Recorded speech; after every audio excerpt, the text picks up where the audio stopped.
പറഞ്ഞേക്കണേ. പണ്ട് പണ്ട് അശൂർ എന്നൊരു രാജ്യം ഉണ്ടായിരുന്നു. ആ രാജ്യത്ത് ഒരു തലസ്ഥാന പട്ടണം ഉണ്ടായിരുന്നു. ആ പട്ടണത്തിന്റെ പേരെന്താ പറയാ? നിനവേ എന്നായിരുന്നു ആ പട്ടണത്തിന്റെ പേര്. അവിടെയുള്ള ജനങ്ങളുടെ കാര്യം അറിയാലോ, വളരെ സകലമാന കുരുത്തക്കേട് അവരുടെ കയ്യിലുണ്ടായിരുന്നു.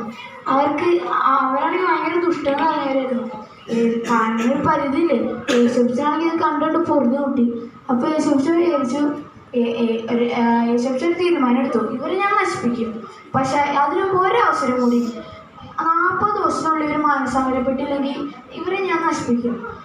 അപ്പൊ ഈ സന്ദേശം എല്ലാം കൂടി ഇവർക്ക് കൊടുക്കണമെന്നുണ്ടെങ്കിൽ ഒരാളെ വേണ്ടേ. അപ്പോഴാണ് യേശുവിനെ യോഹന്നാനെ ഇറക്കണേ. യേശുവിൻ പറഞ്ഞു, എടാ മോനെ യോനെ, നിനക്ക് നിനവേ എന്നുള്ള പട്ടണം അറിയില്ലേ? അപ്പൊ യോനാപ്പച്ചൻ പറഞ്ഞു, ഞാൻ അറിയാലോ അപ്പൊ, അവിടെയുള്ള ഭയങ്കര അവിടെ ദുഷ്ടന്ന് പറഞ്ഞ ജനങ്ങളല്ലേ. അപ്പൊ യേശുവിൻ പറഞ്ഞു, അതേ മോനെ, ഭയങ്കര ദുഷ്ടന്ന് പറഞ്ഞവരാ, ഞാൻ അവരെ നശിപ്പിക്കും. 40 ദിവസത്തിനുള്ളിൽ അവർ മാനസാന്തരപ്പെട്ടിരിക്കണം. ഈ സന്ദേശം അവരോട് നീ പോയി പറയണം. അപ്പൊ യോനാപ്പച്ചൻ മനസ്സിൽ വെച്ചു, ബസ്സിന് അങ്ങോട്ടും കൂടി കയറി ചെന്നാൽ തന്നെ കുഴപ്പം കൂടി ഉള്ളൂ, അവരെന്നെ പഞ്ഞിക്കിടാൻ കൂടി എന്നാ എന്നും പറഞ്ഞ യേശുവിനെ എടുത്തു യോനാപ്പച്ചൻ നേരെ പോയത് നിനവേക്ക് കൊണ്ടുപോകാൻ നേരെ തർശീശിലുള്ള കപ്പലിലേക്ക് കയറി. ഇവിടെ ഇരിക്കുന്ന ആർക്കും പ്രത്യേകിച്ച് കൊച്ചുങ്ങൾക്ക് അങ്ങോട്ട് പോകാൻ പറഞ്ഞിട്ട് ഇങ്ങോട്ട് വരാൻ പറയുമ്പോൾ അങ്ങോട്ട് പോകണം. ഈ പരിപാടിയില്ലേ, ഈ അനുസരണക്കേട്. ഞാൻ ഇടയ്ക്കിടയ്ക്ക് ഒരു അറ്റൻഡ് ഒക്കെ നടത്തിയിട്ടുണ്ട്, പക്ഷെ ഇടയ്ക്ക് നടത്തേണ്ടി വന്നിട്ടില്ല. ഞാൻ പറഞ്ഞത്, നമ്മുടെ യോനാപ്പച്ചൻ കപ്പലിൽ കയറി. കപ്പലെല്ലാം പൊങ്ങി വിടായിരുന്നു കേട്ടോ. കുറേ ജനങ്ങളുണ്ട് കപ്പലിൽ. യോനാപ്പച്ചൻ നോക്കുമ്പോൾ ഇനിയിപ്പോൾ എവിടെ കയറി ഉറങ്ങും നോക്കുമ്പോൾ കപ്പലിൻ്റെ അടിത്തട്ടിൽ നല്ല സ്ഥലം കിടന്ന് ഉറങ്ങാൻ. ലഗേജൊക്കെ വലിച്ചെറിഞ്ഞ് നേരെ അടിത്തട്ടി പോയി ഒരൊറ്റ കിടപ്പ് നീണ്ടു തീർന്ന്. കിടന്നതും പോരാ, കൊടുങ്കാറ്റും തിരമാലയും. കപ്പലാണെങ്കിൽ ആടി ഇളകി ഒരു മുങ്ങണ അവസ്ഥയായി. യോനാപ്പച്ചൻ കിടപ്പായതുകൊണ്ട് ഉറക്കായതുകൊണ്ട് തന്നെ എന്താ പറയുക, കപ്പൽ ആടുന്ന കാട്ടുതൊട്ടി കിടക്കണ ഒരു വൈബാണേ. അപ്പൊ യോനാപ്പച്ചൻ നോക്കുമ്പോ കപ്പലിന്റെ കപ്പിത്താൻ നോക്കുമ്പോണ്ട് ഇമാതിരി ജനങ്ങൾ ഇവിടെ കിടന്ന് നെഞ്ചത്തടിച്ച് കറിയുമ്പോ ഈ പുള്ളി മാത്രം ഇവിടെ കിടന്ന് ഉറങ്ങുന്നു, കൂർക്കം വലിച്ച് ഉറങ്ങുന്നു.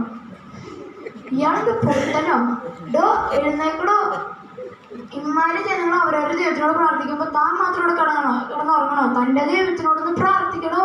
യോനാപ്പച്ചൻ ഇപ്പൊ കണ്ണ് തിരുമ്മി നോക്കുമ്പോ നാശം ഉറങ്ങാൻ സമ്മതിക്കുന്ന നോക്കുമ്പോ പറഞ്ഞ കറക്റ്റാ, കപ്പിൽ കിടന്ന ആടി വലയാണേ. അപ്പൊ ഈ ജനങ്ങളെ പേടിച്ചു ഭയങ്കരമായിട്ട്.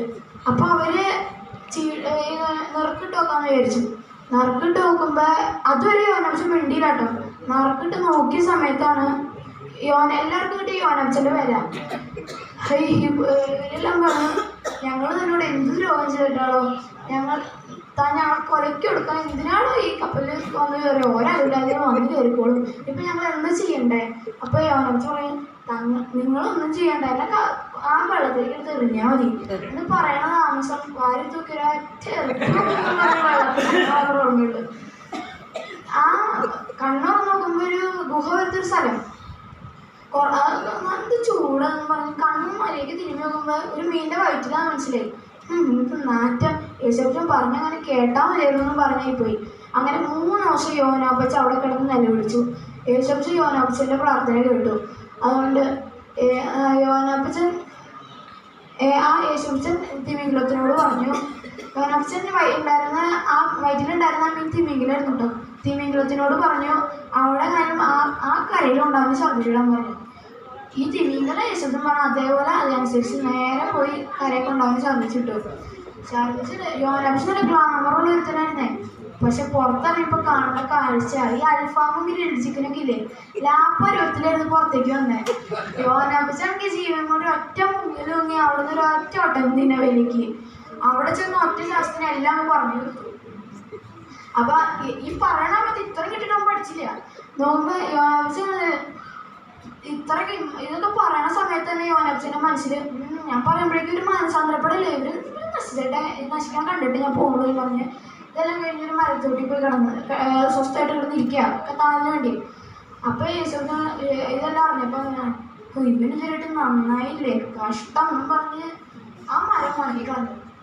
നോക്കുമ്പോ യോനാപ്പച്ചൻ പറഞ്ഞു, മരം ഉണങ്ങി സ്വസ്ഥമായിട്ട് ഇരിക്കാൻ സമ്മതിക്കില്ല. അപ്പൊ എപ്പോഴാണ് യേശുവിൻ പറഞ്ഞതെന്ന് പറയണത്, എനിക്ക് തണലിലുള്ള മരം പോയപ്പോൾ തന്നെ നിനക്ക് ഇത്രയും തണ്ണുണ്ടെങ്കിൽ എനിക്ക് ഇമാരി ലക്ഷക്കണക്കിന് ജനങ്ങൾ പോകുമ്പോൾ എനിക്കുണ്ടത് എണ്ണം എനിക്ക് ഇത്ര എനിക്കുണ്ട് എത്ര തന്നെ. അപ്പോഴാണ് യോനപ്പച്ചന് മനസ്സിലായ ശിക്ഷയ്ക്ക് കാര്യം രക്ഷയാണല്ലോ എന്നുള്ള കാര്യം. ഇതിൽ നിന്ന് പഠിക്കേണ്ട കാര്യം എന്താണെന്ന് വെച്ചാൽ മറ്റുള്ളവർ നാശത്തിലേക്ക് പോകുമ്പോൾ അത് കണ്ട് രസിക്കാൻ നിൽക്കരുത്. അവരെ നാശത്തിൽ നിന്ന് പരമാവധി പറ്റുമെങ്കിൽ മാത്രം രക്ഷിക്കാൻ ശ്രമിക്കുക. രണ്ടാമത്തെ കാര്യം, അനുസരണമുള്ളവരായിരിക്കണം. ഇല്ലെങ്കിൽ ഗ്രിൽഡ് ചിക്കനും തന്തൂരി പോലെയൊക്കെ നമ്മൾ പുറത്തേക്ക് പോയി. അപ്പം അങ്ങനെ ആവാണ്ടിരിക്കാൻ ദിവസം സഹായിക്കട്ടെ.